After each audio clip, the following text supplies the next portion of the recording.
Yo creo que vamos a estar ya en directo. Déjame refrescar aquí. Ahora sí, ya estamos en directo. ¿Qué tal? Muy buenas a todas y a todos. Y bienvenidos otro día más a estas ya segundas jornadas de formación online, jornadas virtuales. Las pusimos en marcha, como ya sabéis, el pasado viernes. Hablamos de fútbol con Paco Gémez, con el entrenador del Rayo Vallecano, y con Miroslav Jukic, el entrenador del Sporting de Gijón. Y la verdad es que ya os dimos las gracias públicamente, fue una auténtica pasada, ¿no? Más de 1000 personas conectadas, con una interacción por parte de todos vosotros realmente espectacular. O sea que no queremos ser pesados, pero os damos de verdad, otra vez de corazón, las gracias. Y hoy vamos a hablar de fútbol sala con, lo voy a decir, no es por hacerles la pelota, tanto ni a Bruno García como a Miguel Rodrigo, con dos referencias mundiales a las que también desde la Real Federación Gallega de Fútbol, desde el Comité Gallego de Entrenadores y desde el Departamento de Comunicación, estamos muy, pero que muy agradecidos por su predisposición, por todas las facilidades que nos han dado desde que nos pusimos en contacto con ellos. Y la verdad es que tener hoy en día aquí online a Bruno García, actual seleccionador de Japón, ya lo sabéis, con experiencia en España, Azcar Lugo es gallego, de Ferrol, Azcar Lugo, Leis Pontevedra, Oxifarma Granada, después también estuvo en Perú, estuvo en China y ahora intentando hacer historia en Japón. Y el que veis aquí abajo de vuestras pantallas con Miguel Rodrigo, también con una, yo diría con una carrera deportiva muy similar, también con experiencia en Vietnam, con experiencia en Japón, y la verdad es que es un auténtico lujazo tener a Bruno y a Miguel hoy aquí con nosotros. Estoy viendo que están entrando ya muchas preguntas, gente de Sudamérica, gente de Argentina, veo aquí a Adrián Rosero de Argentina, y nada, vamos a ir ya al jaleo. De momento somos ya 325 personas, gracias, de verdad, de corazón. Y nada, vamos al lío. Primero presentándose a Bruno García. Bruno, ¿qué tal? Muy buenas, ¿cómo estás? Hola, buenas tardes. Encantado de estar aquí con vosotros. Oye, muchas gracias, de verdad, Bruno. Hablaba contigo el otro día. Tú tendrías que estar ahora mismo en Tokio trabajando, porque la verdad es que es un año muy importante para el fútbol sala en la Federación Japonesa. Hay Mundial en 2020, confiemos en que haya Mundial en 2020. Y ahora, curiosamente, accidentalmente estás en Ferrol, estás en Galicia, ¿no? Me decías el otro día. Sí, bueno, he venido por un tema familiar, fallecimiento de una tía, una hermana de mi madre, y bueno, porque realmente mi agenda en Tokio también estaba congelada después de cancelar la Copa de Asia, que era finales de febrero. Aquí en Galicia, os acordáis, porque la primera fase de la preparación la hicimos aquí en finales de enero, principios de febrero. Después nos fuimos a Hokkaido, al norte de Japón, y ahí ya, en vez de ir a Turkmenistán, que es donde se celebraba la fase final de la Copa de Asia, valedera para el Mundial, como acabas de comentar, pues tuvimos que regresar ya cada uno a sus ciudades, ¿no? En este caso yo a Tokio, y ahí al día siguiente o a los 2 días la federación ya nos comunicó, nos reunió y nos comunicó que se cerraba el edificio principal de la federación en Tokio y empezábamos con un sistema de teletrabajo. Y a partir de ahí, pues, se empezaron a cerrar colegios, bueno, un poco ya hace más de un mes, ¿no? Y yo estaba en casa, en Tokio, pero en casa, ¿no? Y bueno, pues surgió esta desgracia y ese mismo día vine a Ferrol y luego ya me cogió aquí. Estos días me cogió aquí cambiando billetes, cancelaciones, bueno, con una serie de connotaciones importantes para regresar, y ahora la propia federación ya me pidió que preferían que no arriesgase en el viaje de vuelta. Y realmente, pues también en el mes de abril se han congelado las actividades, mi agenda se ha paralizado totalmente. Entonces, bueno, pues un poco esperar ahora sus recomendaciones para poder viajar con un mínimo de garantías e incorporarme. Que he de pasar una cuarentena también allí de 14 días. Y bueno, pues como todos, un poco a las expectativas de a ver cuándo todo esto se va clarificando. Miguel Rodrigo, ¿qué tal? Buenas tardes, ¿cómo estás? Hola, buenas tardes desde Granada. Te iba a decir, te pillo en Granada y por lo que veo ahí, o es la luz que tienes así que te entra al lateral o hay solecito o rico. No, está lloviendo todo el día, pero Vale. entre las nubes y de vez en cuando sale el sol y es ahora el que veis. Lo que decía ahora un poco Bruno, Miguel, ¿Cómo estás viviendo todo esto? Tú ahí, obviamente en casita, pero ¿cómo lo estás viviendo? Un entrenador aparte inquieto como tú, que también has estado mucho en el continente asiático y demás, ¿cómo estás viviendo lo que nos está pasando a todos con este maldito virus que habéis acabamos con él de una vez? Bueno, antes de nada, daros las gracias por la invitación, por la iniciativa, daros una enhorabuena por la anterior charla, tuve ocasión de verla y fue todo un éxito, así que espero que esta también lo sea y que Bruno y yo seamos suficiente reclamo como para al menos estemos ahí a la altura de Jukic y de Paco Gémez. Bueno, pues como todo el mundo, tratando de buscar ocupaciones durante el día, los quehaceres que ahora tengo para la Federación Andaluza, para la que estoy trabajando, básicamente me hacían estar de jueves a domingo fuera, asistiendo a los campeonatos de Andalucía de todas las categorías, masculino y femenino, a los campeonatos de España. Regresaba los domingos por la noche a casa y los lunes en Málaga, en un punto intermedio, 2 autobuses que parten de los 2 extremos de Andalucía, pues traían selecciones y también entrenábamos. Esos eran mis quehaceres diarios y ahora pues trato de suplirlo pues con conferencias como esta. La semana pasada mantuve un par de cursos con la Federación Italiana. Mantengo mis actividades con Japón, un programa de televisión que yo tengo ahí, mantengo todavía, sigo yendo 2 veces al año para allá, así que me subo a la azotea de casa y con mi hijo y con mi hermano que vive justo aquí al lado, estamos asegurados sin test, porque no los hay, pero no tenemos coronavirus. En la terraza grabamos actividades, ejercicios para un chico, para 2, para 3, se los envío y hago conferencias online de 3, 4 horas con los chavales donde les muestro las tareas, en fin, de una manera o de otra estoy siempre ocupado. Decir también, lo hablábamos antes ahora off the record, ¿no? Antes de entrar en directo, lo hablaba con Bruno primero y después contigo, Miguel, que hay mucha gente, hoy vamos a hablar de fútbol sala, ¿no? De 40x20 y yo es un deporte personalmente que seguí mucho durante mis inicios en esto del periodismo, Bruno lo sabe bien, en la etapa del Leis Pontevedra, en aquel ascenso de segunda a lo que era la división de honor de aquella, con un ascenso contra el Manacor, Bruno se acordará perfectamente. Y claro, mucha gente nos decía hoy, cuando anunciamos esta charla, que íbamos a hablar de fútbol sala, hay mucho entrenador, os lo digo a los dos si ya lo sabéis, hay mucho entrenador de fútbol también viendo esto.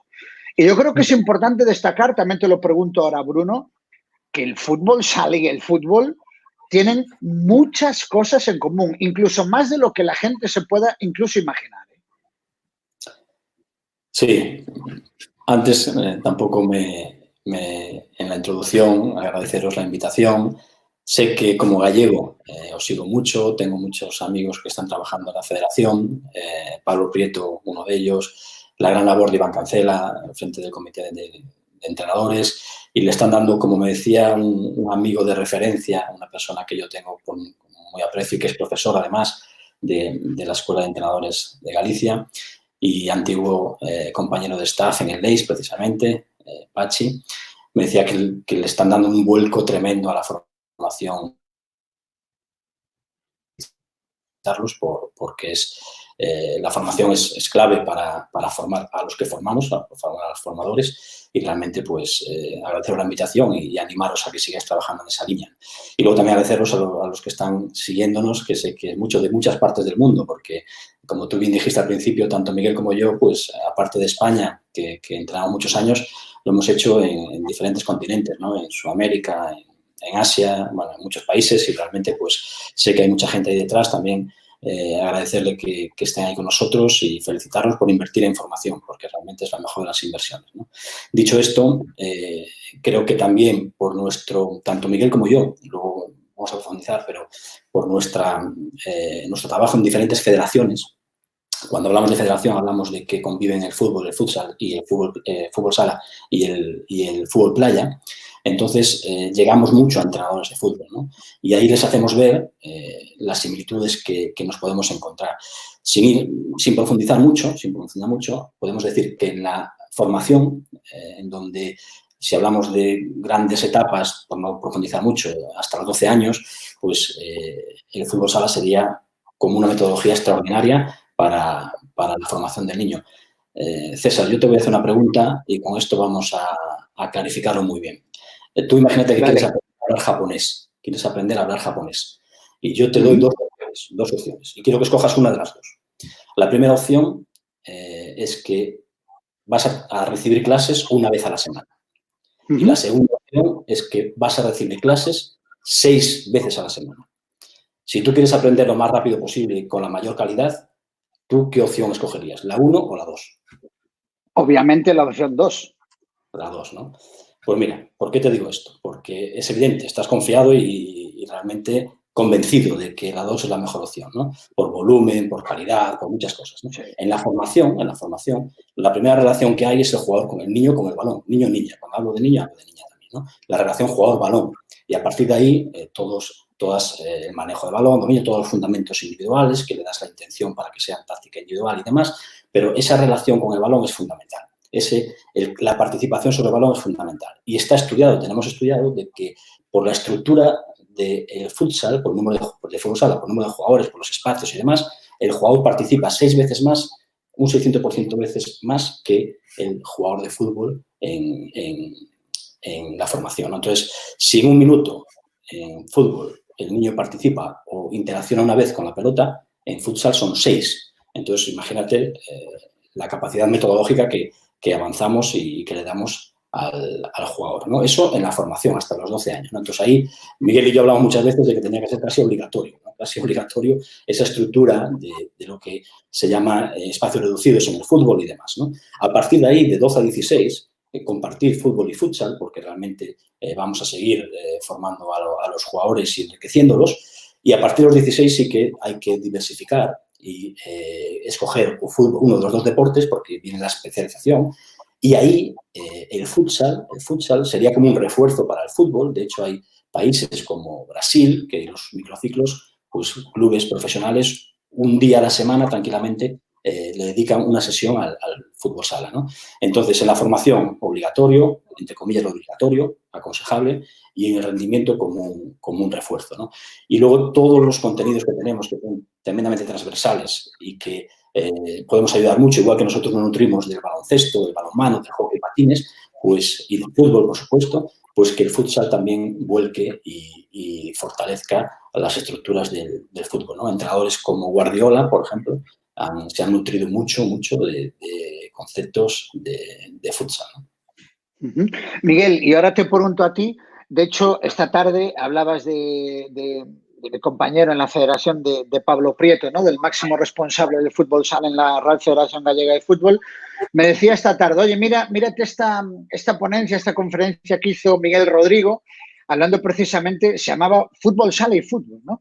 E incluso lo ilustrabas con varias acciones técnicas de Neymar, ¿no? De mucho jugador brasileño que utiliza mucho recurso técnico, ¿no? De la famosa pisadita y demás.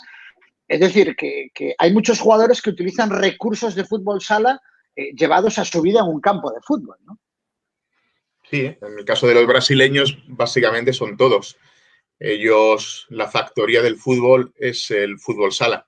De hecho, existe poco, aunque ahora se está implementando fútbol 7, fútbol 8. Ellos saltan directamente desde el fútbol sala al fútbol y los mejores jugadores mundiales, si te empiezo a enumerar, de los que están jugando actualmente, Marcelo o Neymar jugaron básicamente hasta los 12 años a fútbol sala. Yo tuve la ocasión de charlar con Neymar en la Toyota Cup en Tokio y hasta los 15 años en Santos, como decía Bruno, seguían haciendo sesiones de fútbol sala semanales.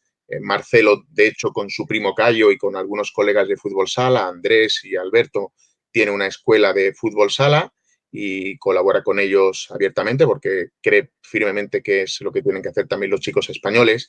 Y bueno, ahondando en lo que dice Bruno, que es el contacto con el balón, es que incluso en la fase de no contacto con el balón, cuando yo veo por mi hijo ahora muchos partidos de categoría infantil y veo los partidos previos de categoría prebenjamines y benjamines y realmente se me desconectan las neuronas. No sé cómo describirlo cuando veo unos prebenjamines o unos benjamines jugando en un espacio que no dominan. Y es la misma pregunta que te ha hecho Bruno en la charla que di para la Federación Andaluza. Yo la transformaba en un desierto de espacio, ¿no? Imagínate que los adultos de fútbol jugasen en un campo de 300 por 100. O sea, te reirías, se le escaparía del control.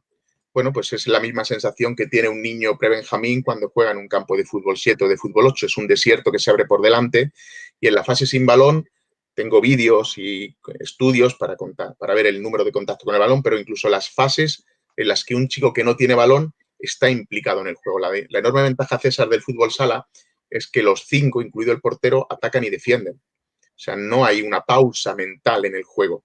Y, sin embargo, en fútbol, depende del rol en el que estés, la edad y el espacio, unos prebenjamines que hacen un embudo y hacen un enjambre en un córner allí al final, los defensores, los 2, en fútbol 7 que suelen dejar 2 y el portero, pueden tener pausas de 1 minuto, 1 minuto y medio que no tienen ninguna implicación mental con el juego.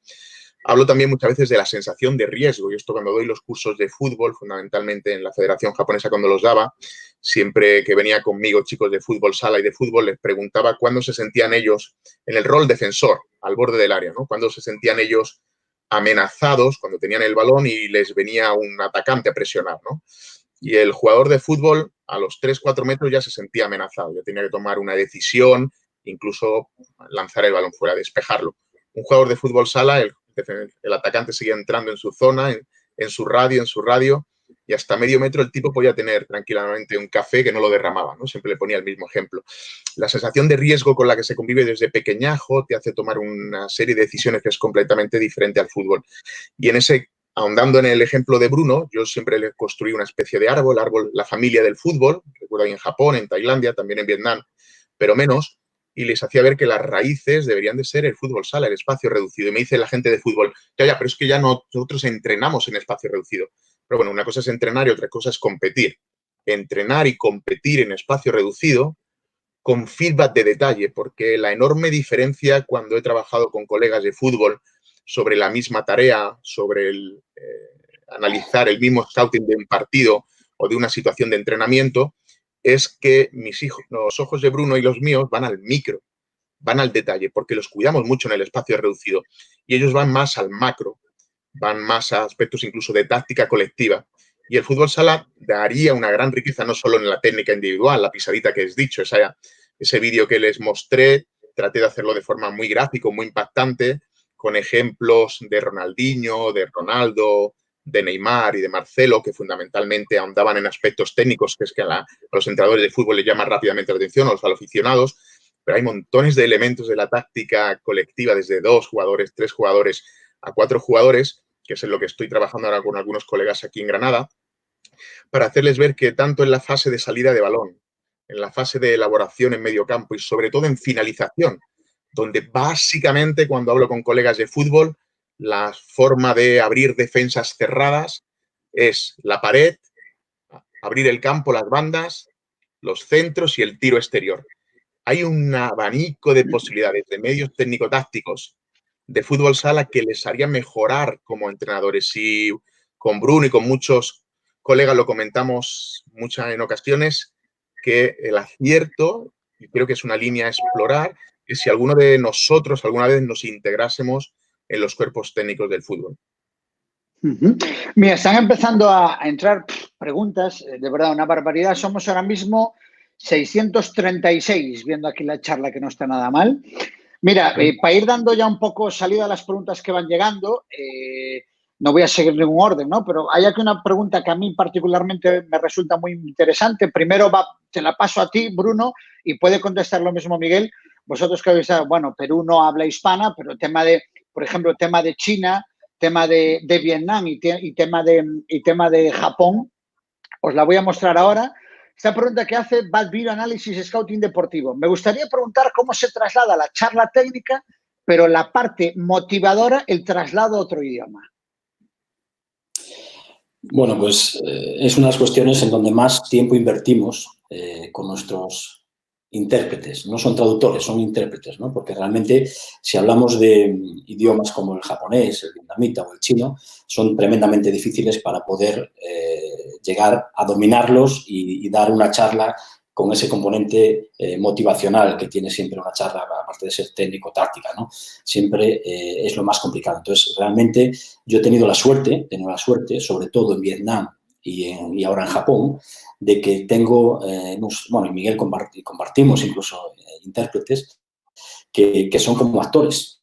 Realmente son capaces de llegar a vivenciar nuestros sentimientos y trasladarlos y transmitirlos a los jugadores tal cual nosotros lo estamos expresando, ¿no? Eso es lo más complicado, pero con muchísima diferencia. Para trabajar en el extranjero hay que tener un muy buen intérprete que sepa, que conozca el deporte, que conozca los detalles, por supuesto, los temas, pero luego también esa parte emocional, esa parte motivacional, esa parte de llegar al jugador, todo eso es clave. Y en países con idiomas tan complejos como los que estamos hablando, pues invertimos mucho tiempo en sincronizarnos y empatizar con nuestros intérpretes. Sí, por añadir algo, ¿no? Hay también un aspecto que no necesita traducción, que es el lenguaje corporal, ¿no? Pero es verdad que eso choca frontalmente con los aspectos culturales. Tanto Bruno como yo hemos vivido en países donde comprendemos rápidamente que la forma de motivar respecto a un chico español o un latino o un mediterráneo no tiene absolutamente nada que ver. Yo que tuve la ocasión de estar en Italia, pues cuando recuerdo el primer año que fui a Japón, la primera Copa de Asia, esa fue la primera gran metedura de pata, y fue previo a las semifinales contra Irán. En el 2010 jugamos contra Uzbekistán. Yo básicamente había tratado de documentarme todo lo posible sobre la cultura japonesa, y a los traductores que hace alusión Bruno, dos de ellos, a Arihara y a Takahiro, que se convirtieron en literalmente hermanos y son auténticos hermanos casi de sangre, yo siempre les pedía que me contasen absolutamente todo sobre la cultura japonesa. Soy muy curioso, soy muy preguntón, y es verdad que siempre me decía, ¿pero por qué preguntas dos veces la misma cosa? ¿No? Porque yo sabía que los japoneses no suelen exteriorizar sus sentimientos, ni sus miedos, ni sus pasiones, etcétera, ¿no? Entonces yo recuerdo que con Kawahara, que era portero veterano, yo tenía la costumbre a veces, en ocasiones especiales, con Cidao, que era un portero brasileño que yo entrené en Caja Segovia, bueno, pues estás en el vestuario y siempre, no sé, lo cogía de la pechera y decía, hoy lo vas a parar todo, me cago, algún insulto, cabrón, me cago, tal, y el tipo, el brasileño Cidao, sí, lo voy a parar todo, en fin, ese tipo de cosas. Yo recuerdo que ese día, no sé, me dio como dice la ventolera aquí en Andalucía, cogí a Kawahara, me fui para él, Kawa, lo vas a parar todo, Irán no nos va a ganar, porque tal. Claro, yo veía que el tipo iba cambiando un poquito el aspecto. Bueno, perdimos 7-0, no paró nada. Goles que si los ves, pues, bueno, cualquiera de nosotros con la edad que tenemos los hubiese parado, seguramente incluso con un parche en el ojo. Y al terminar el partido me dice Takahiro, claro, es que Miguel, tú lo que has hecho es darle la responsabilidad de parar todo. Entonces él comprende que tiene la obligación, porque eso es un mandato, de parar todo. En el momento que el primer tiro no lo ha parado, comprende que es un deshonor y ya es como una especie de harakiri, ¿no? Claro, yo me enfadé con él y digo, me cago en la leche, cuando tú veías que yo lo zarandeaba y lo levantaba para arriba, para abajo, ¿por qué leche no me paraba? ¿No? Dice, no, porque tú, como tú eras el entrenador, ahí comprendí de golpe, bien de golpe, que la cultura, ya lo sabía, pero me enfrenté de bruces con eso. Igualmente no lo hubiésemos ganado a ese Irán, ¿no? Pero fue un partido muy demasiado duro. Fue la que abrió quizás la herida, el sangrado que luego nos hizo desafiarnos a nosotros mismos para que eso no volviese a ocurrir y ganarles, ¿no? Pero ahí comprendes que la forma de motivar no es la misma. Dos, que tienes que comprender en esas culturas tan diferentes a la nuestra, la china, la vietnamita, la japonesa, comprender todos los intríngulis. Yo siempre recomiendo algunos libros cuando ahora va a Japón, etcétera, para comprenderlo bien. Tercero, que la comunión con los traductores es brutal. Si encuentras un traductor aséptico y erático, estás realmente fastidiado. En nuestros casos, porque hemos compartido, no es así. Son chicos que comunican también emociones, son actores. Y tercero, que el lenguaje corporal hay también cosas que no necesitan ser traducidas, pero en esas culturas las menos. Mira, Bruno, esta ya te la puse ahí para que le vayas dando una vuelta, de Roberto Abel González, un delegado nuestro de la escuela en la provincia de Ourense. Gracias por compartir vuestros conocimientos y experiencias. ¿Qué opináis de la crítica que se le hace al fútbol sala sobre que la táctica y los movimientos son muy cerrados? ¿Se da poca libertad al jugador? Bueno, si es una crítica constructiva, siempre bueno, ¿no? Pero realmente podemos orientar los estilos en cuanto a los sistemas de tres maneras: prefabricados, dirigidos y abiertos, ¿no? Entonces, en ese sentido, cada entrenador también nos orientamos hacia uno de ellos o manejamos incluso los tres en función de cada momento. Pero si esto va en relación al fútbol, realmente hay mucha crítica en cuanto actualmente de cómo evoluciona el fútbol sala, que si se da más o menos libertad al jugador, que si tiene más o menos creatividad y demás. Y yo soy contrario a eso, es decir, los sistemas lo que ayudan es que el jugador esté más cómodo y que al final, cuanto más cómodo esté, el sistema hace mejor al jugador, le da más capacidad de creatividad, de percibir y decidir mucho mejor. Y realmente los sistemas hacen mejor al jugador, igual que el jugador hace mejor a los sistemas, ¿no? Comparado con, si hablamos de fútbol, cuando hablamos antes de rendimiento, son deportes totalmente diferentes, ¿no? Igual que nosotros hay en el rendimiento, nosotros, para que hagáis un ejemplo, las transiciones, ¿no? Si nosotros hablamos de la transición, de que en el momento que recuperamos la pelota en una zona de inicio, por ejemplo, ¿no? Que hay una zona de inicio, de elaboración y finalización, si la transición se da cruzando las tres zonas, en esos tres momentos, pues realmente, si hablamos de transiciones, hay un porcentaje muy alto que llegan a la zona de finalización en el fútbol sala, ¿de acuerdo? Es mucho más parecido al baloncesto, al balonmano o al hockey patines. En cambio, en el muy poco porcentaje de situaciones en donde una transición vaya a llegar a la zona de finalización pasando por las tres fases, ¿no? ¿Qué pasa? Que estamos hablando de aspectos muy diferentes. Igual que en el fútbol se habla mucho de principios porque hay un bloque que es un bloque medio, mucha cantidad de juego se da en bloque medio de la zona del campo. En fútbol sala es un deporte de mucha transición y realmente hablamos más de aspectos tácticos individuales, de táctica individual, de grupos, de medios de 2 y 3 jugadores y colectivos, ¿no? Pero creo que hay que diferenciar bien entre qué es o qué provoca el que sea algo prefabricado o que sea, no, ahí hay que matizar bien el estilo de cada uno de los entrenadores y cómo nuestra idea de juego para concebir todo esto, ¿no? Entonces, comparado con el fútbol, hay similitudes, pero también hay muchas diferencias, ¿no? En el fútbol es más trabajo por principios, en sistemas y pautas tácticas individuales y grupales. La táctica individual y de grupos que se llama. Miguel, mire, yo ahora te voy a pasar una que seguro, es más, la que os voy a pasar lo conocéis seguro los dos. El que pregunta, ¿estás preparado, Miguel? Mira lo que pregunta Imanol Arregui. Miguel y Bruno, ¿reglas antiguas o reglas nuevas? Bueno, nada, adaptación, ¿no? Los que convivimos con las dos, obviamente, en mi caso, preferíamos las antiguas, pero no cabe más que adaptarse. Es verdad que al principio, cuando cambiamos, Imanol hizo estudios del número de goles, el número de goles disminuyó, pero rápidamente encontramos también montones de opciones en lo que se refería, por ejemplo, a situaciones de balón parado, en córner, en bandas. Es verdad, porque hay entrenadores de fútbol que nos están viendo. Imanol se refiere a que nosotros antes, en la Liga Española, que era una especie de la Liga Nacional de Fútbol Sala, una especie de NBA, teníamos unas reglas diferentes al resto. Se sacaba con la mano las bandas y los córner, ahora lo hacemos con el pie.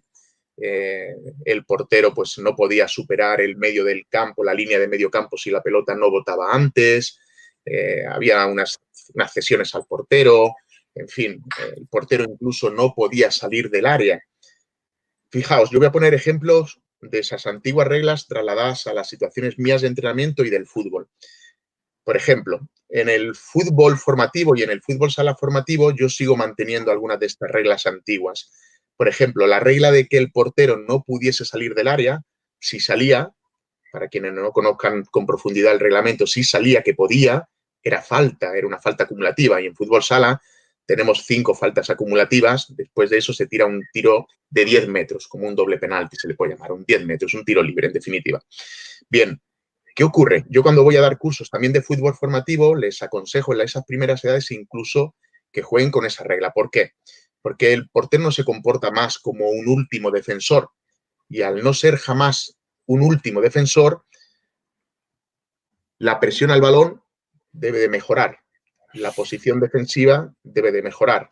Las orientaciones hacia donde tú quieres llevar al atacante, el lado débil o el lado fuerte, donde va a caer en la cobertura, en la vigilancia, en lo que sea, mejora.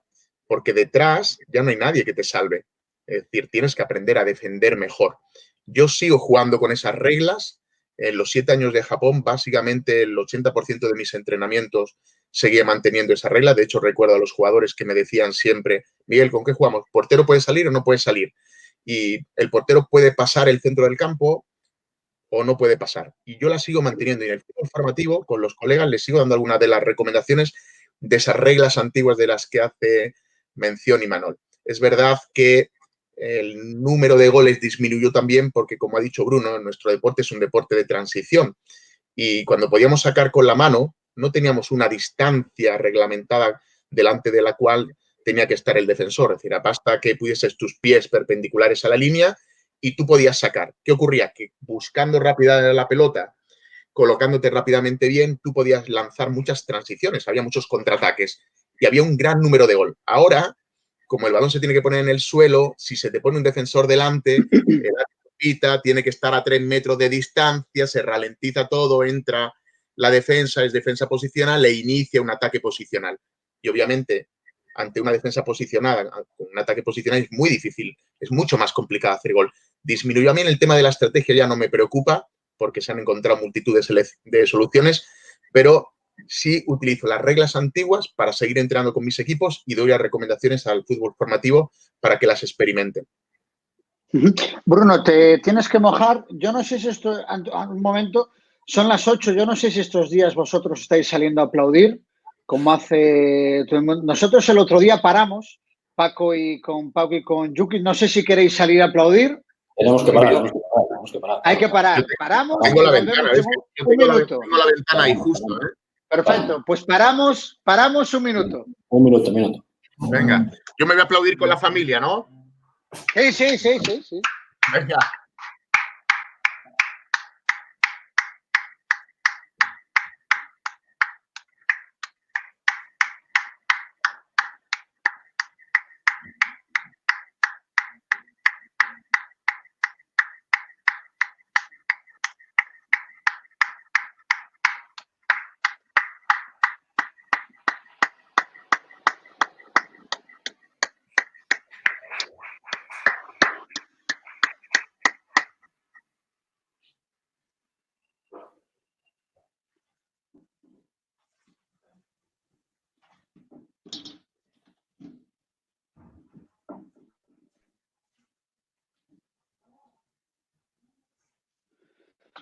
Listo. Estamos de vuelta ya. Esperando por Bruno y por Miguel. Obviamente ya lo hicimos el otro día y no es porque hay que hacerlo siempre, ¿no? Soy de los que piensan que hay que, obviamente hay que aplaudir y reconocer públicamente un gesto maravilloso y bonito, ¿no? A toda esa gente, decíamos el otro día, sanitario, gente que incluso está trabajando en el sector transporte y demás, nuestro más bonito reconocimiento y humilde, ¿no? Desde la parte que nos toca de la Real Federación Gallega de Fútbol. Seguimos. Bruno, ya dio su versión Miguel Rodrigo sobre esta pregunta que lanza un compañero vuestro del sector, del gremio. ¿Tu opinión al respecto? Bueno, pues yo, al igual que Miguel e Imanol, nos hemos criado como entrenadores con las reglas antiguas. Las conocemos perfectamente, son espectaculares, hay mucho más número de goles, la precisión que te dan las manos a la hora de balón parado no te lo dan los pies, pero realmente también hay que pensar en que no solo somos futsal en España, hay mucho más. Hay muchos países que no se han criado con esas reglas, que no tienen conocimiento ninguno de esas reglas, pero sí que creo que hay un término intermedio de lo que con las reglas que se jugaban en España, y nos tienen que escuchar para justificar el por qué utilizamos esas reglas, y de las reglas FIFA, ¿no? Y hay una serie de reglas que tenemos que intentar entre todos cuanto antes, como decía antes Miguel, pues tanto en la formación como en el rendimiento, que el portero esté condicionado a no pasar directamente a cancha contraria, por lo menos cuando pone el balón en juego, en los saques de portería, quizás lo dejaríamos en la transición, y otras reglas más que hacen que este deporte no tenga la esencia, o veamos la esencia de verdad, ¿no? Y yo os lo puedo, y Miguel también os lo podemos comentar, en países de Asia, por ejemplo, en donde el fútbol sala no está tan desarrollado y la pelota parece voleibol, o sea, está más tiempo en el aire que realmente en la cancha, ¿no? Y eso en la formación creo que es comparable a un delito, ¿no? Ya en el rendimiento es poco vistoso, y si queremos que nuestro deporte llegue cada vez más sitios y a cada vez más gente, pues tenemos que pensar en que las reglas son fundamentales. Y yo voy a repetir, nos hemos criado con las reglas antiguas. A mí me encantaban, nos hemos adaptado al cambio de reglas, seguimos haciendo goles con balón parado, seguimos reciclándonos todas las escuelas del mundo, pero realmente hay que pensar que también hay muchos países, repito, que no las conocen, ¿no? Y ante lo desconocido, pues todos somos reacios, ¿no? Entonces, hay un término intermedio que estoy seguro que quitando o cambiando 2 o 3 reglas sería fantástico para el fútbol a nivel mundial, Miguel, esa no la voy a pasar, me la pasan por aquí por WhatsApp. José Carlos Martín pregunta, buenas tardes, ¿veis un parón en el avance táctico de nuestro deporte? ¿Vosotros que tenéis medios, habéis utilizado solvers, entre paréntesis, inteligencia artificial, para buscar nuevos caminos tácticos? Parón táctico, no, se siguen viendo muchas innovaciones y en cada partido, viendo a los colegas, aprecias detalles que puedes incorporar a tu modelo de juego. No creo que haya un parón, hay pues eso, empujones, igual que apareció Guardiola en su momento y cambió y fue un punto de inflexión para el fútbol y ahora todo el mundo pues intenta sacar la pelota jugada desde atrás, eso sí que se parece a fútbol sala. Y en fútbol sala, pues más de lo mismo, ¿no? Hay una serie de movimientos que Marquinhos Xavier, un brasileño, incorporó, Bruno incorpora novedades, yo incorporo novedades, todos incorporamos novedades, las vas viendo en los partidos. No creo que haya un parón. Y respecto a la inteligencia artificial, no, demasiado tenemos con buscar algo de inteligencia en los países en los que estamos. Eso sí que cuesta a veces, pero no, yo especialmente no he tenido experiencia con inteligencia artificial. Me basto con encontrar y ponerle patas a la mía. José Carlos Martín, no me daba yo cuenta, es Chipi, también que lo conoceréis, entrenador también de fútbol sala aquí gallego. Bruno, te paso esta, que acaba de llegar de Felipe Vargas, hay una primera parte. Tengo una pregunta, soy entrenador de fútbol y he leído y practicado nuevas metodologías. Y la pregunta es esta, que formula. Quiero saber en la sesión diaria si trabajan con espacios reducidos con tareas o si se hace un trabajo repetitivo de ciertos movimientos con el fin de dar una estructura de juego. Bueno, trabajar en espacios reducidos se trabaja en todos los deportes, en el fútbol sala, en el baloncesto y demás. La intencionalidad con lo que lo haces es lo que marca la diferencia. Aquellos códigos perceptivos específicos que es capaz de trabajar en cada una de las tareas conforme a tu modelo de juego es lo que marca, esa especificidad es lo que marca la diferencia. El poder repetir los principios de propensión, el poder repetir lo que tú quieres trabajar, que se dé diferentes veces o muchas veces para que realmente se creen hábitos en la táctica individual o táctica de grupos, pues es lo que hay que controlar. El tipo de feedback que se da, como decía antes Miguel, a la hora de analizar o la contingencia con la que se da ese feedback a la hora de hacer esas tareas, pues es lo que marca la diferencia, ¿no? Entonces, no es solo hacer tareas en espacios reducidos, sino que vestir esa tarea y realmente luego, para mí es fundamental el tipo de feedbacks y la contingencia con lo que se da. A partir de ahí se crean hábitos y hábitos que luego que te van acordes a unos sistemas de juego que están dentro de tu modelo de juego, ¿no? Entonces, realmente tienes que saber por qué y con qué fin trabajas en esos espacios reducidos. Miguel, ahora te paso yo a ti otra pregunta, pero antes, cuando hablabas de Guardiola, ¿no? De la irrupción de Guardiola en el mundo del fútbol, que todo el mundo, decías, Bruno le ha dado también su sello y demás. Yo ahora te pregunto a ti, ¿cuál es el sello de Miguel Rodrigo? Es decir, ¿qué caracteriza a los equipos de Miguel Rodrigo, o en este caso de las selecciones? Es difícil definirme, es más fácil a lo mejor que yo defina a Bruno y que Bruno me defina a mí porque nos estudiamos mucho, ¿no?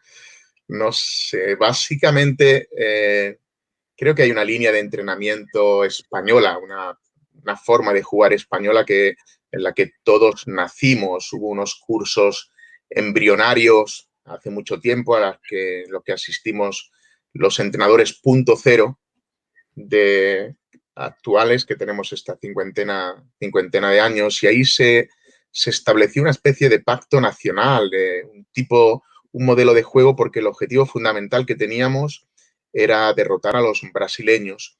ellos eran mejores que nosotros técnicamente y lo siguen siendo, y nosotros decidimos que íbamos a mejorar en los aspectos de táctica colectiva, jugar pensando, mejorar en la toma de decisiones, que fuese más eficaz, más rápida, bajo cierto estrés emocional, etcétera. Creo que yo me encamino en esa línea, igual que absolutamente Bruno. Luego es verdad que hay matices de una manera o de otro, pero creo que básicamente por cuanto he podido hablar con amigos, colegas y jugadores, ahondo muchísimo en los aspectos de dirección de grupo, de motivación, en los aspectos emocionales, en crear orgullo y sentimiento de pertenencia a ese grupo en concreto. Siempre que voy a un grupo suelo encontrar algún tipo de ejemplo. Yo recuerdo el que tuve con Japón, utilicé la bandera con unas fotos, los coloqué a todos dentro del círculo, etcétera, en un acto que pudo ser un punto de partida emotivo para construir lo que en ese momento, en los 7 años, llamamos la familia japonesa. En Tailandia más de lo mismo, y en Vietnam en los 2 años y medio tratamos de poquito a poquito introducir el concepto de familia deportiva, y eso implicaba una serie de reglas y de normas de que no todos éramos iguales, pero todos teníamos que ser tratados con con aspecto de justicia y de disciplina, enganchar bien como un puzzle absolutamente todos los roles. Creo y me considero a mí mismo un extractor de talento.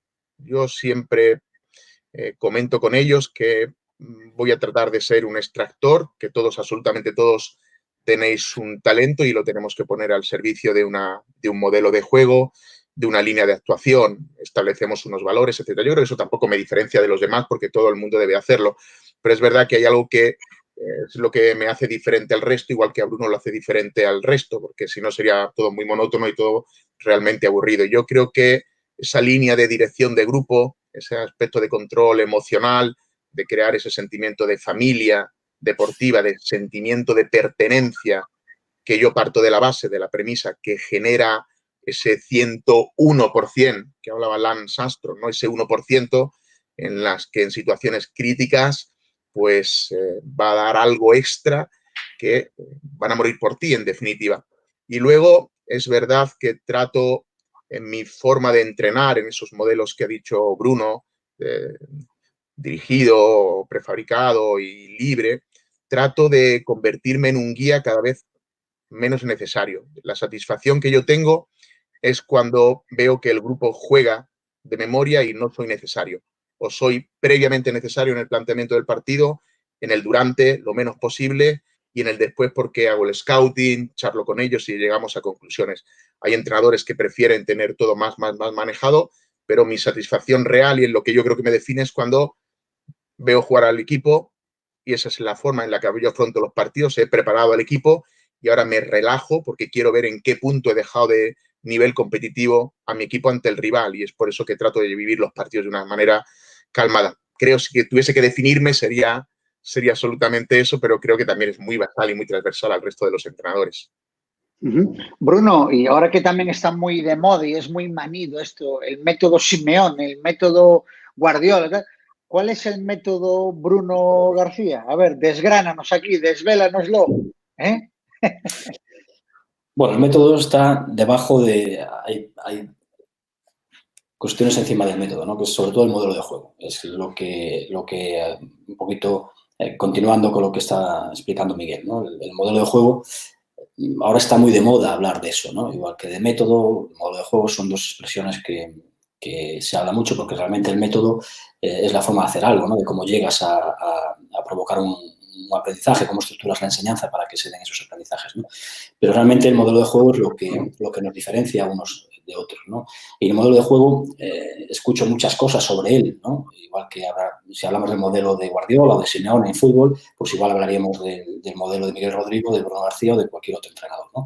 Y es la idea que tienes como entrenador, la idea que tú quieres de cómo concibes el juego, esa idea que pues a mí me gusta que mis equipos sean protagonistas, que tengan la pelota, que cuando tienen la pelota utilicen diferentes sistemas, que cuando la pierdan intenten organizarse lo más rápido posible para recuperarla lo antes posible de cerca, para que las defensas sean impresionantes, activas. Bueno, pues todo eso es mi idea de juego, ¿no? Como yo quiero, cómo concibo este deporte. Y a partir de ahí, de esa idea de juego, y teniendo en cuenta muchas cosas que tenemos que tener en cuenta, la cultura del país, la historia, el perfil de los jugadores, si hablamos de clubes, los objetivos del club y la estructura del club. Bueno, pues un montón de situaciones, cogemos los sistemas que atiendan a todas las situaciones para poder resolverlas durante el juego, que el jugador sea el protagonista, ¿no? Entonces, el modelo de juego sería esa idea de juego, que es la matriz, más los sistemas que escogemos para llevar a cabo esa idea de juego, condicionado por todo ese contexto y las circunstancias en las que nos encontramos, y que sean capaces de atender a todas las situaciones que el jugador se encuentre en la cancha, ¿no? Entonces, los modelos de juego, mi modelo de juego varía, no es el mismo en Vietnam que en Japón, pero lo que no cambia es la matriz, que es la idea. La idea no puede cambiar. Sí cambian los sistemas que escogemos en función de lo que hablábamos antes, ¿no? De la historia y cultura, del nivel de los jugadores, del perfil de los jugadores, de lo que hayan vivido, hayan vivenciado, bueno, de muchas cosas, ¿no? Entonces, en función de eso sí que escojo unos u otros sistemas y a partir de ahí pues desarrollamos un modelo de juego. Esa es nuestra identidad, ¿no? Pero a la identidad no es suficiente, no solo es suficiente, ¿no? Ahí le damos lo que yo le llamo el espíritu de equipo, ¿no? Antes Miguel lo orientaba de otra manera, pero hablamos de lo mismo, ¿no? Es decir, aquellos valores que son importantes e innegociables que no te dan los aspectos tácticos, los sistemas de juego, ¿no? Esa parte más emocional, esa parte más motivacional, esa parte que tú quieres para tu equipo, ¿no? Que independientemente de lo que suceda, pues ese compromiso, esa confianza que tenga, bueno, pues valores de respeto, valores que te da ese espíritu de equipo, ¿no? Y luego, cuando hablamos sobre todo de una selección, pues que tengamos un objetivo común con los clubes, con los entrenadores, porque nosotros al final estamos muy poco tiempo con los jugadores. Los entrenadores de los clubes tienen un protagonismo enorme y tenemos que interaccionar con ellos para que nos ayuden a desarrollar el talento del jugador, ¿no? Entonces, un modelo de juego, un espíritu de equipo y un objetivo común. Si es clubes, pues un objetivo con la afición y demás, pues digamos que son las tres patas sobre las que se basa mi idea y mi método, entre comillas, o mi modelo. Miguel, te voy a pasar una que me acaba de llegar por aquí, aparte no la encuentro, pero es que esta sé que le va a hacer especial ilusión a Bruno, porque lo conozco además. Léela tú, Bruno, si quieres. Pedro Vicente Vila, que pregunta, ¿qué factores, en plural, consideráis claves para explicar el éxito internacional de los entrenadores españoles? No solo en fútbol sala, sino en todos los deportes de equipo. Yo bromeo mucho con esto en las redes sociales y presumo muchísimo de los éxitos españoles en mis redes sociales, trato continuamente de destacarlos, sea en waterpolo, en hockey y patines femenino, en hockey hierba femenino, o en masculino y femenino, en fútbol sala, en balonmano cuando somos campeones del mundo, en baloncesto cuando somos campeones del mundo, en tenis, en Fórmula 1, y siempre digo lo mismo, ¿no? Que si será la paella y el sol, porque un país de 45 millones de habitantes compitiendo con grandes países y ha demostrado que en los deportes más importantes a nivel colectivo ha llegado incluso a coincidir en ser campeón de Europa y del mundo. Lo pudo ser en un momento en fútbol sala, en baloncesto, en balonmano, voleibol no, es el único deporte que no, pero aparecimos en waterpolo, etcétera, etcétera. Tiene que haber algo diferente a la alimentación. Muchas veces bromeaba con los amigos y decían que es la paella, es el flamenco, son los toros. Mira, recurríamos a tópicos para bromear. Yo tengo clarísimo que aquí hay una forma de entender los cursos de entrenadores, la formación que recibimos en las facultades de actividades de la educación física y el deporte, que nos hace diferentes al resto. ¿Que puede ser igualmente buenos el resto? Los portugueses o los franceses, sin duda. Pero en los mejores los deportes colectivos, España está en lo más alto con un mínimo de población.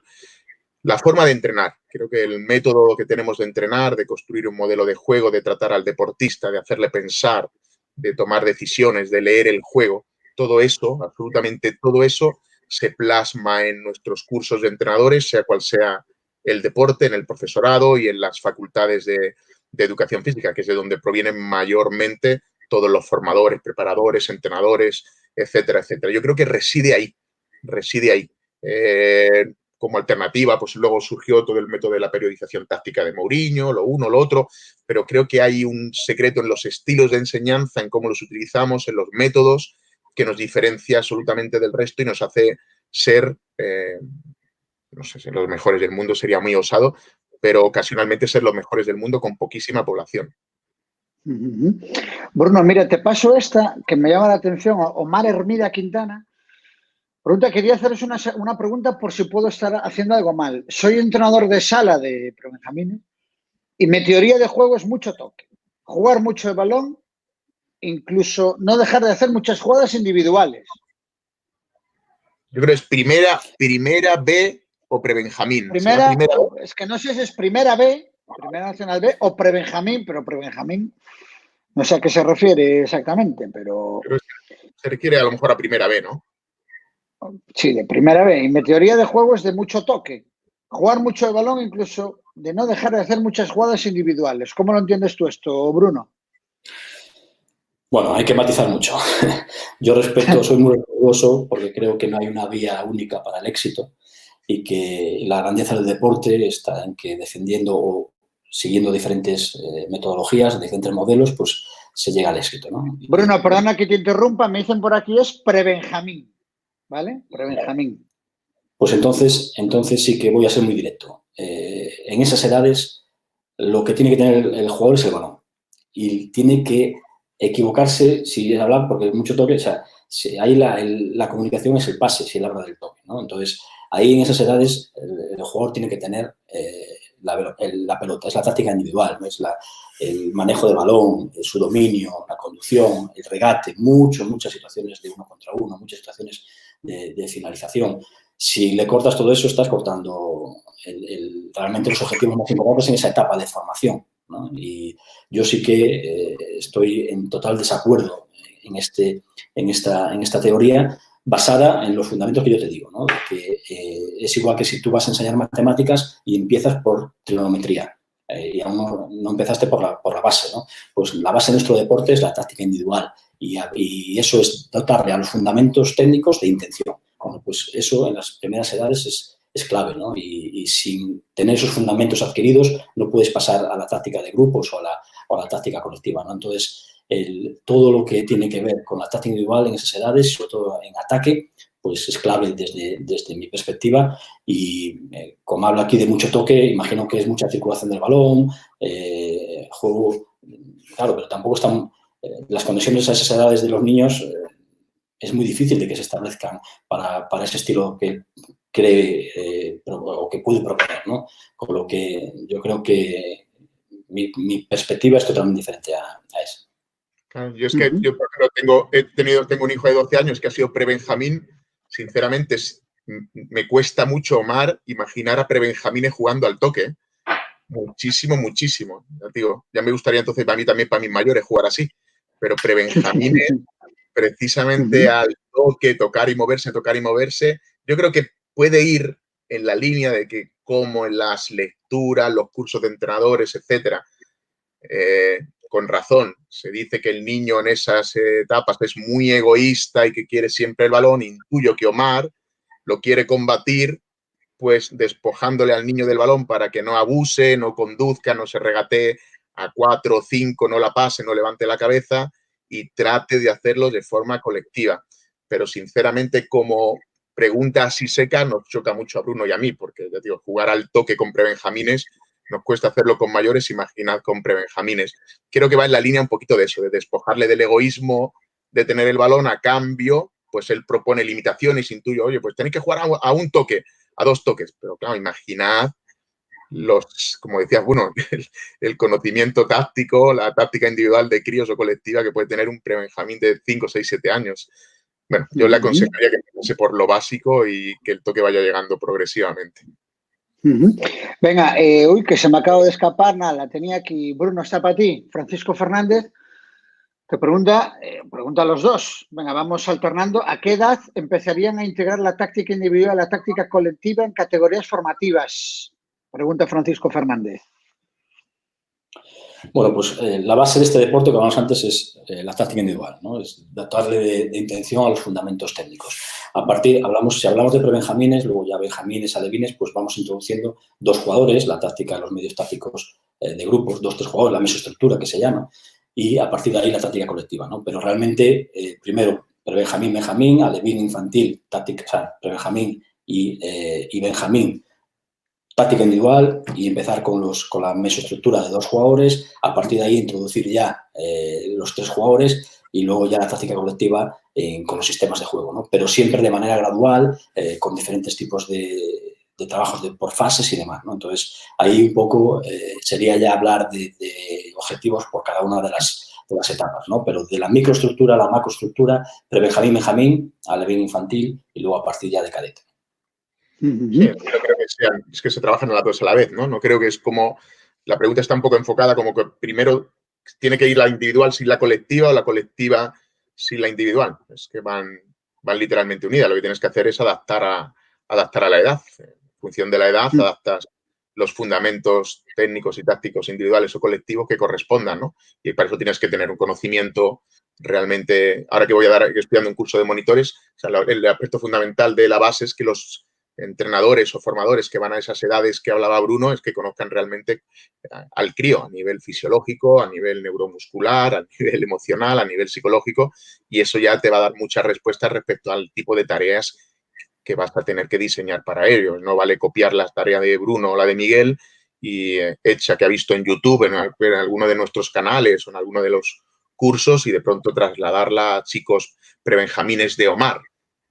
Obviamente es la misma táctica individual y es la misma táctica colectiva, es el mismo concepto, el mismo libro, pero claro, es que ahí hay un desarrollo, un abanico tan amplio y en eso reside el secreto de los entrenadores. Y los de formación, los monitores, deberían de recibir la formación dirigida a esto, a conocer exactamente al enano, al que tiene delante por edades y con todo el conocimiento de la táctica individual o colectiva, de los fundamentos técnicos individuales o colectivos, saber aplicarlos, pero muy, muy, muy como cirujano, para crear chicos y ser un buen formador.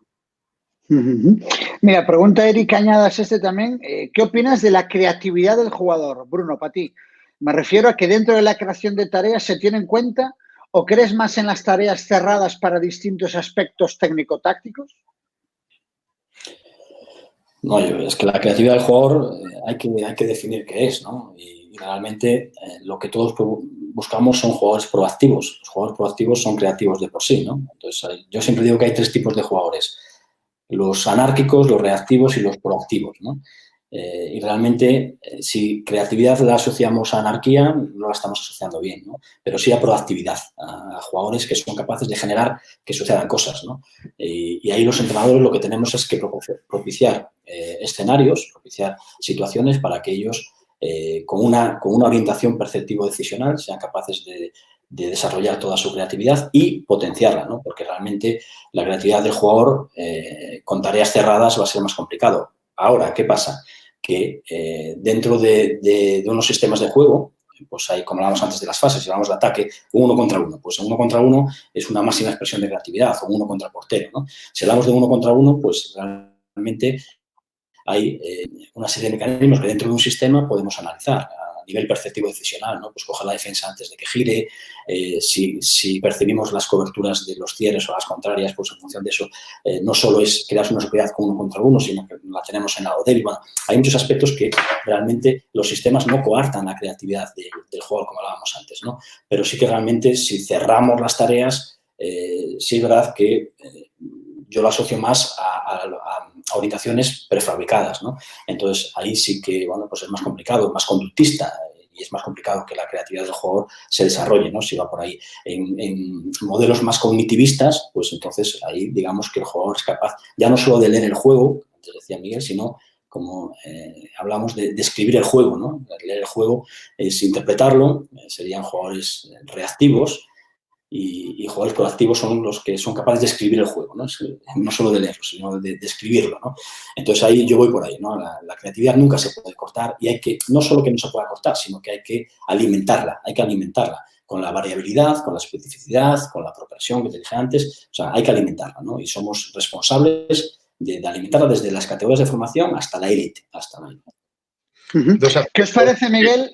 Respondes tú a esta, Miguel, y después para ir cerrando, os paso algunas más y vamos alternando en las respuestas, más que nada para dar cabida a más preguntas, ¿vale? Venga, Miguel, da tu punto de vista sobre la creatividad del jugador. Sí, no, completamente de acuerdo con lo que dijo Bruno. Yo, por ejemplo, muchos elementos de mi modelo de juego, por ejemplo, en portero-jugador, lo he ido construyendo con jugadores proactivos.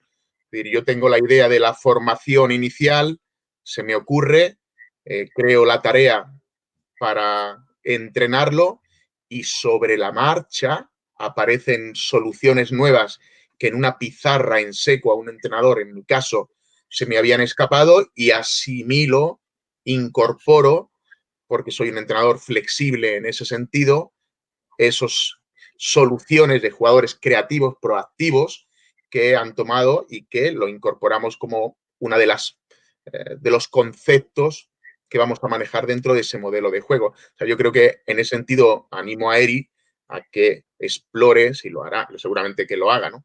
Pero también te puedes encontrar con aspectos culturales. Claro, es que todo esto tiene un contexto, depende de la cultura en la que estés. La cultura que yo estuve y en la que está Bruno ahora, cuando llegué en el 2009, ahí ellos tienen dos conceptos, que es el del senpai y el sensei, el maestro y el alumno. El alumno jamás puede aportar, jamás podía decir algo en contra o del entrenador, de una línea que marcase el entrenador, o del propio sensei, del que estaba por encima de él. Los veteranos tenían por completo asignada la construcción del modelo de juego junto con el entrenador. Entonces, una de las luchas que yo tuve en ese 2009 era, primero, eliminar a algunos veteranos que no eran proactivos y permitir que dentro del 40x20 floreciese absolutamente todo el talento. Todos estos jugadores proactivos, incluso siendo joven y que culturalmente no podía, pudiese aportar.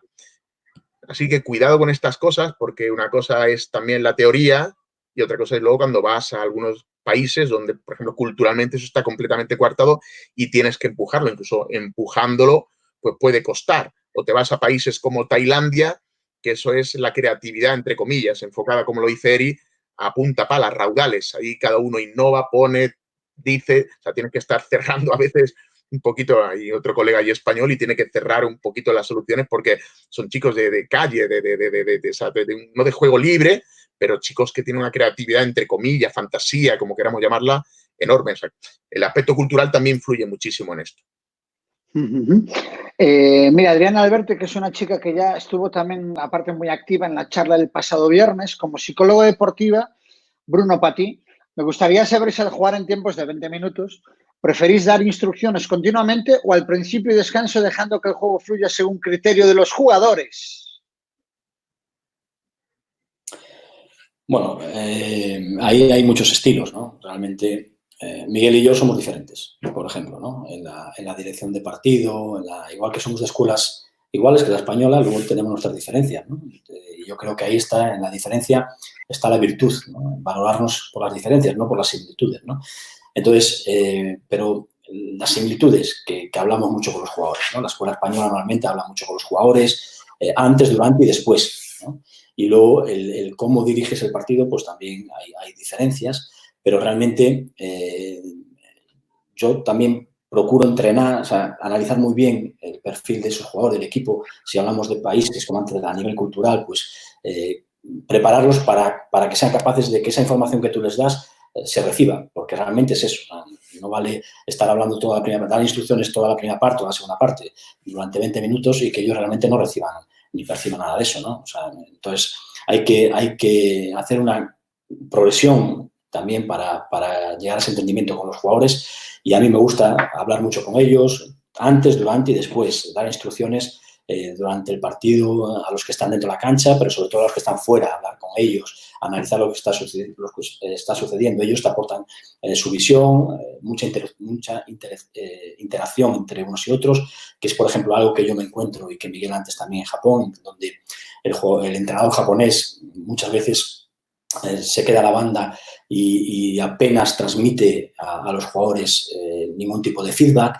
Entonces, bueno, toda esa dirección de partido, hay diferencias entre unos entrenadores y otros, pero creo que la escuela española, como en general, somos una escuela que habla mucho con el jugador, pero sobre todo con el que está fuera, porque este deporte nos permite cambiar jugadores continuamente, ¿no? Están 4 minutos jugando, 3 o 4 minutos y salen, ¿no? Entonces, esa interacción, esa relación jugador-entrenador es mucho más directa, ¿no? Incluso con los asistentes. Tenemos asignados los asistentes para que puedan hablar con ellos de diferentes aspectos, ofensivos, defensivos, y coordinar todo eso también es una labor del entrenador, ¿no? Pero sí que a mí me gusta mucho interactuar con ellos, escucharlos, igual que los tiempos muertos, igual que los descansos y los análisis finales de los partidos.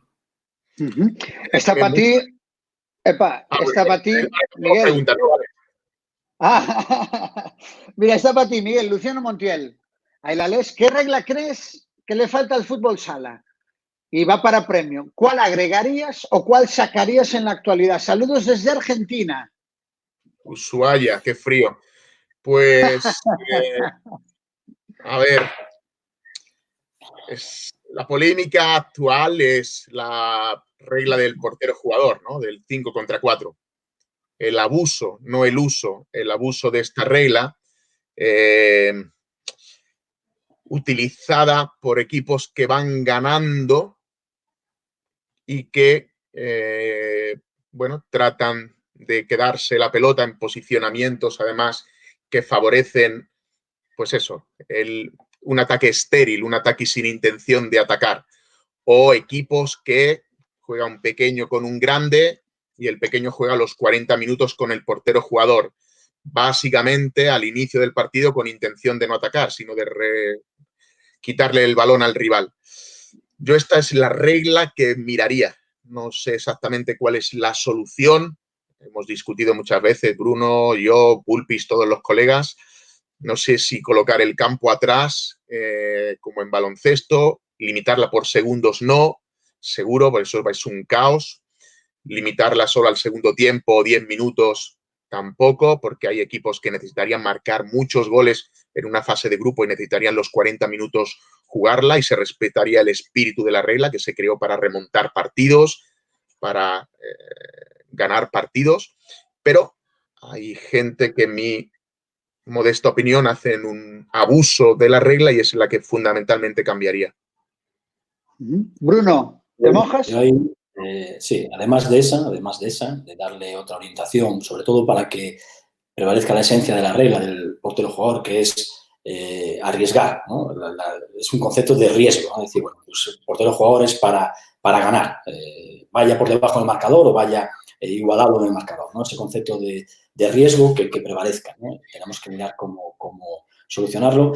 Y otra que para mí es prioritaria, es la del portero, que el portero no pueda lanzar a cancha contraria de inicio, de saque de portería, que no pueda que la pelota tenga que botar en su mitad de cancha, porque realmente vamos a favorecer mucho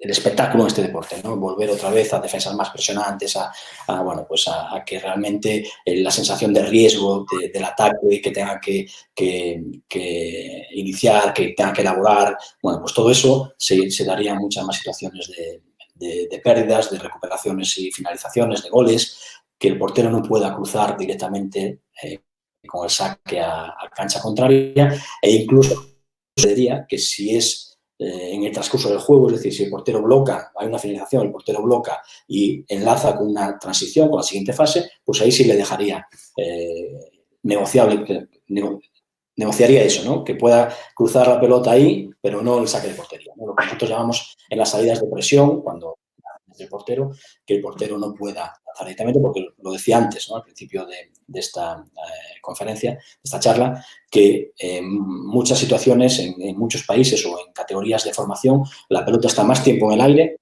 de cancha a cancha, que en el suelo. Porteros en la formación, porteros más altos, de más envergadura, con más fuerza, pues lanzan la pelota directamente a cancha contraria y no pasan por la zona de inicio, de elaboración, es decir, no formamos a los jugadores, estamos conviviendo en zonas de finalización, ponen un pívot grande, lo meten allí, lanzan a zona de finalización y el juego se termina allí, ¿no? Y en la élite, pues lo mismo, que realmente perdemos mucha de la esencia que este deporte tiene y realmente esa regla para mí es prioritaria, Miguel, me pasan la vi antes por aquí en el carrusel que tengo yo aquí, lo que pasa es que siguen entrando y la perdí. A ver si la encuentro aquí, pero la tengo aquí en el WhatsApp que me la pasó un compañero. Sara García Peña pregunta, ojo a ver lo que decís, si os mojáis o no. ¿Creéis que la pertenencia ahora del fútbol sala a la Real Federación Española de Fútbol favorece al fútbol sala o, por el contrario, es una manera inteligente de los futboleros de tener controlado el fútbol sala? Sí, favorece. Nunca me iría. Yo he conocido todo y he conocido este deporte desnudo, de protección. No me lo pensaría. Siempre dentro de la federación. Bruno.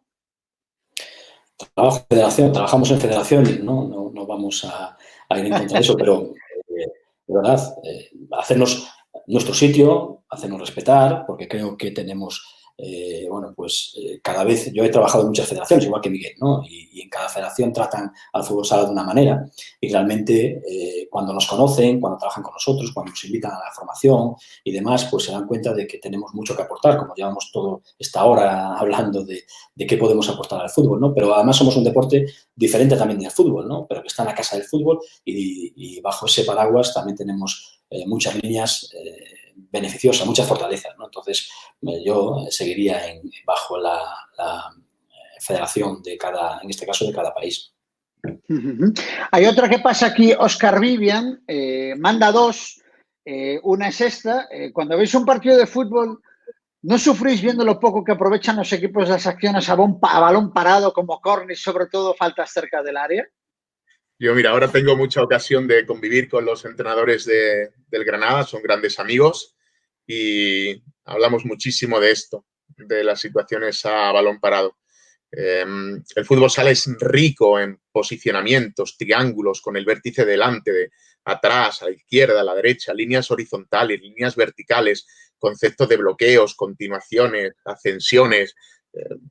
Hay una riqueza brutal que dejan de explotar. Entonces, es verdad que cuando tanto Bruno como yo, por las maestrías que hicimos en la facultad, vemos con ojos híbridos, siempre hablamos del híbrido, ¿no? Que ve los dos deportes y conoce los dos deportes, ve que un córner se restringe a tocarse la cabeza, a levantar las dos manos y el primer palo, segundo palo, sufro muchísimo porque en defensa y en ataque posicional hay muy pocas opciones de hacer gol. Si un equipo defiende compacto delante del área, incluso para el Barcelona, vamos a poner el Barcelona como el paladín del equipo que sabe moverse en espacios reducidos, o el Gran Barcelona de esa época que te abría espacios de 3 metros, los convertía en 15.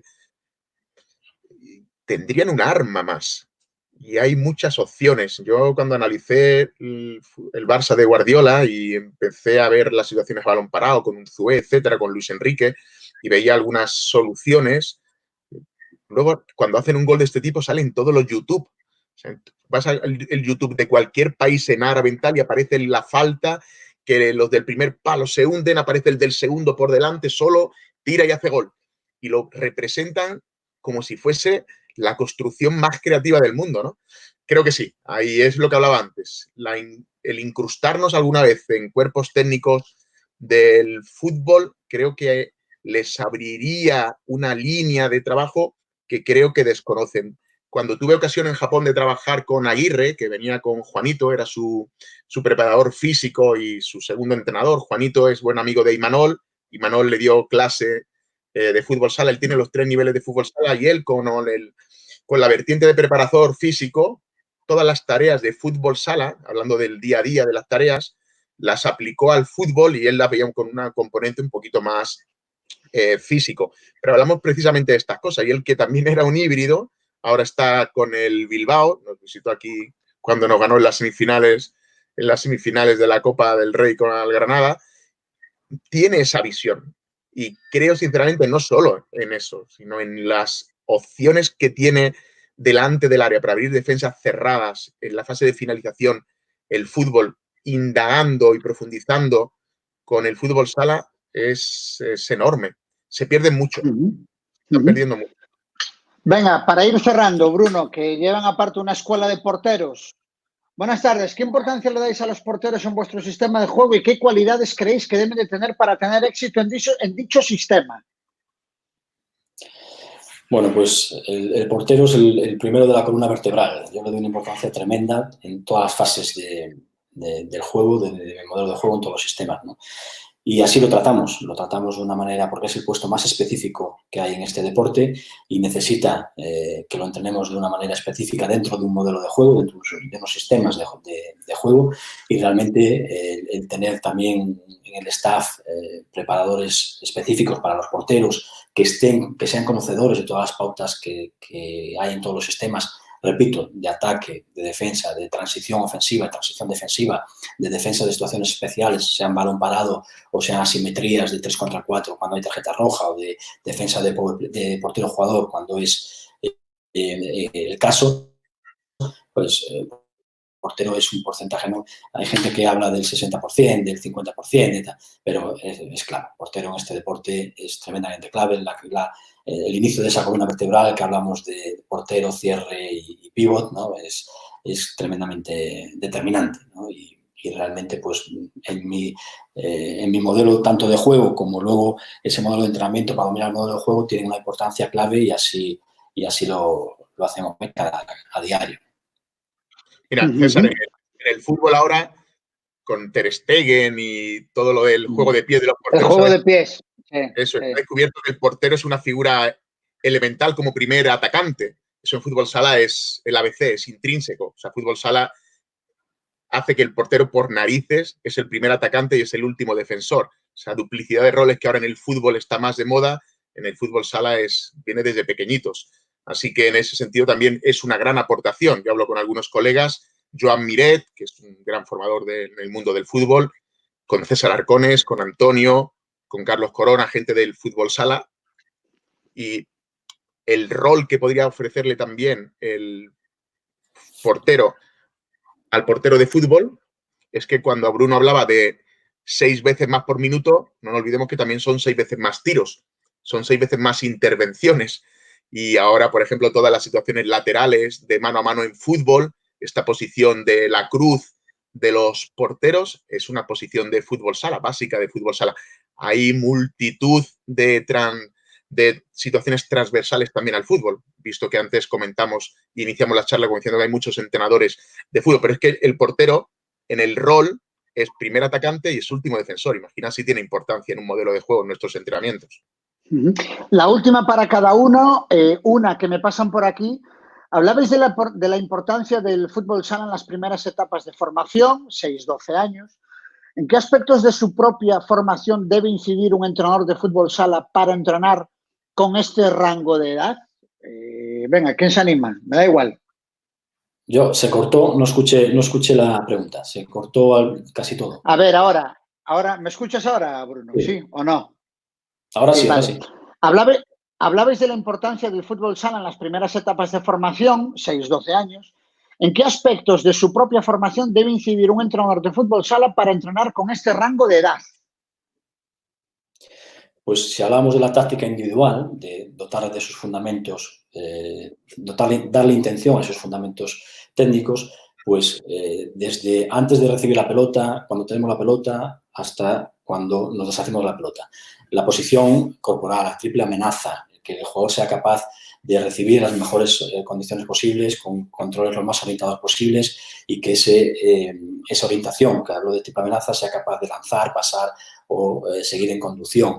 Detalles de la colocación corporal, detalles de dominio de las dos piernas, de las diferentes superficies de las piernas, esa capacidad decisional para que luego crezca en los medios técnico-tácticos de 2, 3 y luego colectivos. Pues son muchos detalles que yo incidiría desde las etapas de formación, pero siempre, primero fundamentos, darle intención a esos fundamentos para que se convierta en táctica individual y a partir de ahí vienen los conceptos. Y cuando hablamos de conceptos hablamos de táctica de mesoestructura, de táctica de grupos, 2, 3 jugadores, ¿no? Entonces, en esa progresión, dotarlo de detalles, porque el fútbol sala, lo que hablamos antes, si algo tiene de rico son los detalles, ¿no? Detalles que por el tipo de espacio que hay, que es muy reducido, porque las defensas son presionantes y tienes que percibir y decidir muy rápido, porque hay muchos jugadores en torno a la pelota y muy cerca, porque la portería está también mucho más cerca que en fútbol. Pues todo eso son detalles que te ayudan a que tengas que trabajar, como hablamos antes, con el bisturí, ¿no? Pues esto es lo mismo, que puedas dotar al jugador de autonomía desde un punto de vista perceptivo decisional, ¿no? Pero sobre todo a nivel de detalles de la táctica individual. Y la última, para ti, Miguel, vamos a cortar ya. ¿Qué consejo le darías a un joven entrenador que está formándose para poder llegar a la élite? Y saludos desde Córdoba. Para ti, Bruno, desde Adecor, y un abrazo para ti, Miguel Rodrigo. Copiar mucho, de inicio copiar mucho. Hay colegas que dicen, no vale copiar, vale muchísimo copiar y ver y escuchar conferencias como esta para comprender qué podría hacer, qué está haciendo, porque el resto lo hace o qué no haría nunca. Básicamente le daría ese consejo, copia, adáptalo, sé creativo, esta vez sí que tienes que ser creativo, adapta las tareas a tu contexto, búscale variantes, búscale nuevas opciones. Cuando te llegue el momento, sé valiente, es el segundo consejo que le daría, sé valiente. Yo marché, pues yo creo que con 29 años, la primera vez a Italia en el 1999. Dejé atrás un trabajo en la Universidad de Jaén, como profesor de didáctica de los deportes colectivos. Dejé atrás también interinidades de profesor de educación física, aunque lo compaginaba con fútbol sala. Sé valiente, porque ese momento te va a llegar. El futuro ahora no lo podemos prever, Vicente. Con las redes sociales te puede llegar por LinkedIn, porque conozcas a Bruno un día en un clinic, le guste tu forma de trabajar y al año, como ocurrió con mis 2 asistentes en Vietnam, recibes una llamada y te dice, oye, ¿te vendrías conmigo? Y como no vas a poder prever tu futuro en el año 2020, lo que sí te aconsejo es que cuando te llegue ese momento estés preparado y seas valiente. Incluso teniendo deficiencias, tira para adelante.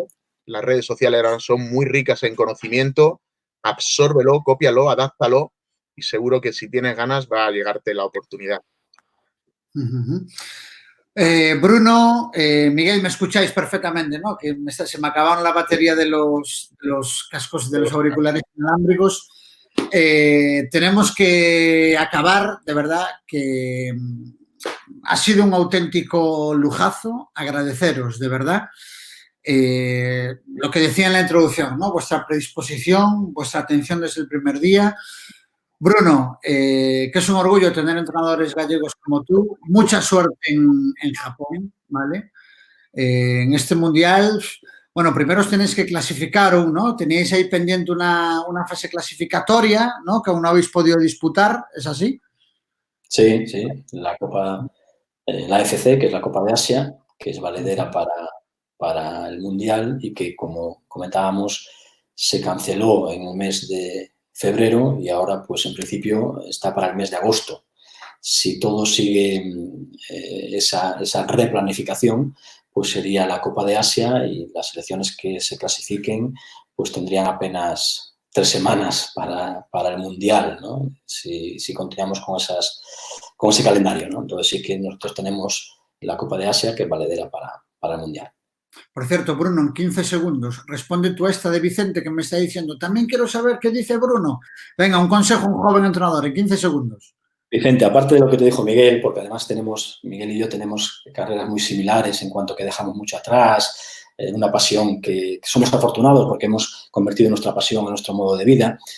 Aparte de todo eso, duda de todo. Duda de lo que te digo hoy Miguel, de lo que te dijo hoy Bruno, y realmente esa duda te va a hacer crecer, te va a hacer adaptar todas esas ideas que vas leyendo, que te vas formando, que te van entrando por diferentes vías para poder crear tu estilo y coger inercia y carrerilla para dedicarte profesionalmente a esto. Duda de todo lo que y sé un ladrón de ideas, ¿no? Miguel dice copiar, yo te digo, roba ideas, róbanos ideas a todos, adáptalas a tu contexto y tus circunstancias y sé valiente, porque si realmente es tu pasión, pues al final vas a convertir tu pasión en tu profesión y serás, como Miguel y yo, pues un afortunado por poder vivir de tu pasión. Bruno, lo dicho, mucha suerte, un auténtico lujazo y que te vaya bonito, bonito, de corazón en Tokio, ¿vale? Muchas gracias a vosotros. Miguel, un placer. te voy a decir, muchísimas gracias. Ha sido un auténtico lujazo. Estamos todos de acuerdo aquí en el chat que estamos desbordados, de verdad.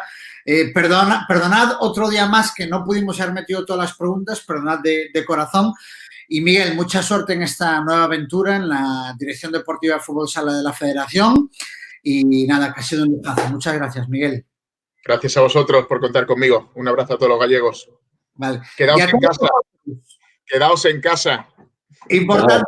En Granada también, ¿eh? En Andalucía seguro. También. Seguro. Y a todos vosotros que nos estáis felicitando, desde la Federación es un orgullo poder contar con fenómenos así, ¿no? Y esto no para, ¿eh? El viernes con Paco Gémez y con Jukic, hoy martes estuvimos con estos dos fenómenos, con Bruno García y con Miguel Rodrigo, y mañana por la mañana, atentos a nuestras redes sociales, que anunciamos la próxima, ¿vale? Quedaos en casa. Vico, buenas noches, Galicia, adiós. Buenas noches.